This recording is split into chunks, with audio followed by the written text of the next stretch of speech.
देखिए बच्चों, पदार्थों का वर्गीकरण। तो आपके फिजिक्स में एक चैप्टर है सेमीकंडक्टर के नाम से, उसमें पदार्थों का वर्गीकरण आता है। तो पदार्थों का वर्गीकरण दो प्रकार से होता है, एक चालकता के आधार पर, एक ऊर्जा बैंड के आधार पर। तो चाहे चालकता के आधार पर आप देखें, चाहे ऊर्जा बैंड के आधार पर देखें, पदार्थ तीन टाइप के होते हैं: चालक, कुचालक, अर्धचालक।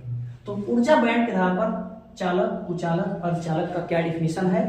तो बच्चे, चालक का मतलब होता है वह पदार्थ जिसके संयोजी बैंड और चालक बैंड पूर्णतया इलेक्ट्रॉनों से भरे होते हैं और जिनके ऊर्जा अंतराल में कोई खास अंतर नहीं होता है। यानी दोनों बैंड ओवरलैप करते हैं और दोनों बैंड पूर्णतया इलेक्ट्रॉन से भरे होते हैं और इनके ऊर्जा अंतराल में कोई अंतर नहीं होता है, इसलिए इन्हें चालक कहा गया।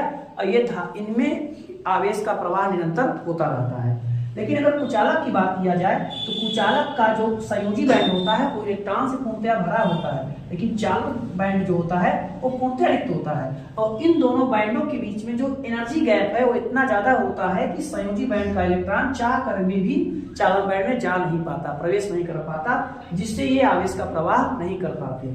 अगर हम अर्धचालक की बात करें तो अर्धचालक के संयोजी बैंड तो पूर्णतया भरे होते हैं, लेकिन कुचालक चालक बैंड पूर्णतया रिक्त होता है।